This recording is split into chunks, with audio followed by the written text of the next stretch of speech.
Coming up today, we're joined by Emily Lubitz prior to her tour with Darren Hanlen. Yes, gosh, it was such a wild thing that just went so crazy. We'll tell you about the Hunter's newest celebration of music and wine.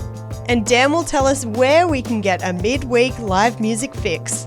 Produced on Awabakal and Warramai land, this is The Good Stuff on Newcastle Live. This is Good. good stuff. The good stuff. This September, Songbirds and Semillon will hit the lawn of Emma's Cottage with 5 exceptional local artists.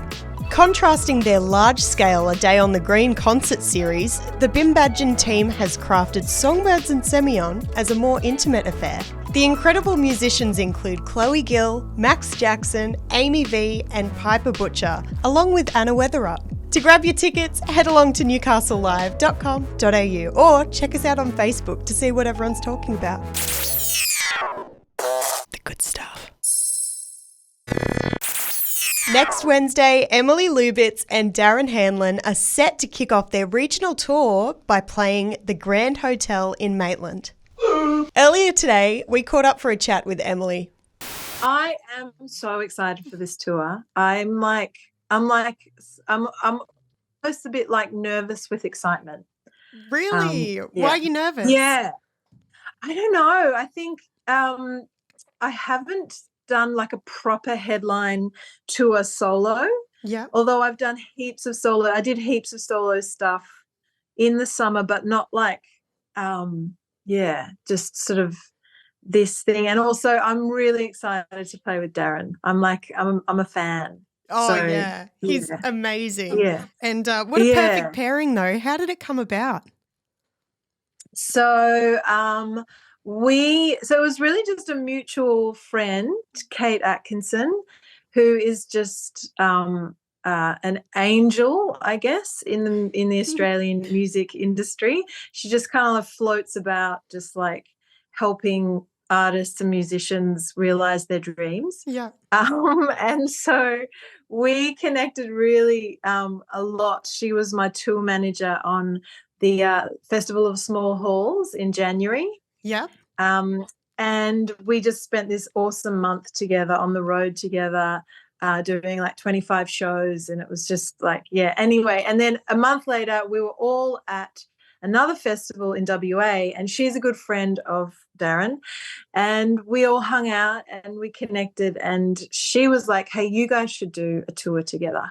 And both of us were like, yes, hell yes.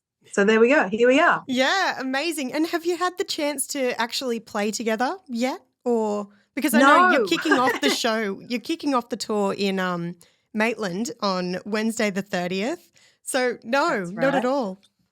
We will. No, we will. We have rehearsals booked for for just before the tour starts. So we will. Yes. Yeah, we'll play some songs together and it'll be nice. Yeah, that's really exciting. Yeah. Yay.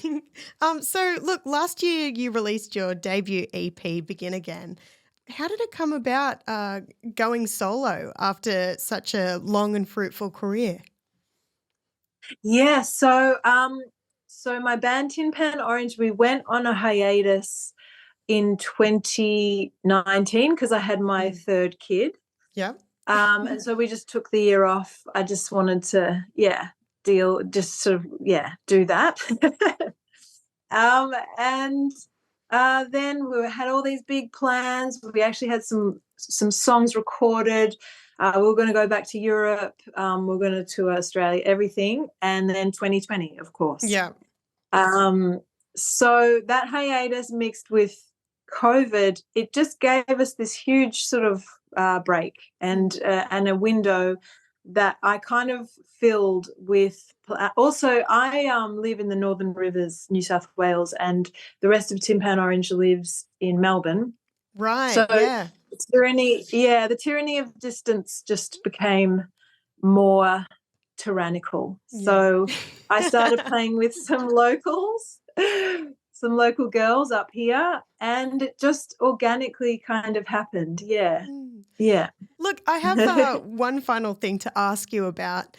About 10 years ago, Dumb Ways to Die came out, right? Which has got to be one of the most iconic campaigns to ever grace Australia. How has this affected your career? And looking back at it, what are your thoughts on it? Yes, gosh, it was such a wild thing that just went so crazy. And I mean, so I do, sometimes I sing on ads or stuff like to pay the bills. Yeah. And I usually want to remain anonymous because I want, I want people to know me for my songs. Of course. Anyway, so I did this session for a friend, Ollie, who was making this ad. He was just like, the day before, he was like, I've got a song.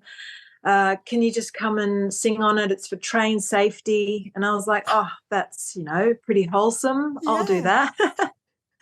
So I did the session and didn't think much of it. And as usual, I said, I'll just be anonymous on this. And then he called me a couple of weeks later and he was like, hey, that session you did for me, it's going viral. Like, check it on YouTube. And so I went on, and it was having 2 million hits a day, which I don't know if it's that viral now. I don't know. Back then that was very viral. Yeah. So anyway, I said, oh, yeah, okay, so tell them it's me. You can, so they revealed, they had a reveal of who the singer was. Anyway, it was strictly really good for my career. I got some really good publishing opportunities, and I don't know, it felt like it could have gone all ways, like such a kooky song and campaign. Yeah, but it's been very generous to me, actually. Yeah. That's fantastic. I'm really glad to hear that because I have such vivid memories of when that did go viral. Like I used to play the little video game that came out with it. Yes. Oh my gosh, that was the best. It was so much fun. I never did. No. I never did, but I meet so many people, especially young people, who know it and know me, and I'm just like this. And I think that's also why it's come back again now on TikTok. Yeah, there's all these people who are sort of younger and play, then and now, like, and they're creating these memes with it, and yes, it's like it keeps giving. I haven't seen the memes, but I did see that they've revamped it for season 4, which is crazy that after 10 years it's still going. That's amazing. Yes. Yeah, that's right. It was bought by this big video game company. So the train company sold it to this video game company, and now they're doing a whole revamp. That's so incredible. What a wild ride and so unexpected. Yes, totally. Yeah, it is funny. And, I feel like in the music biz, those things do happen, those just magical moments, and it's just luck, it's just luck. And then the rest of the time you're just grinding through, hustling. Exactly. Oh my gosh. And that can be so frustrating too. Yeah. I mean, like it can, when the phone doesn't ring, it can feel really like, oh my God, what am I doing? Yeah. And then suddenly the phone rings and it's like, okay, I am a musician, Yeah.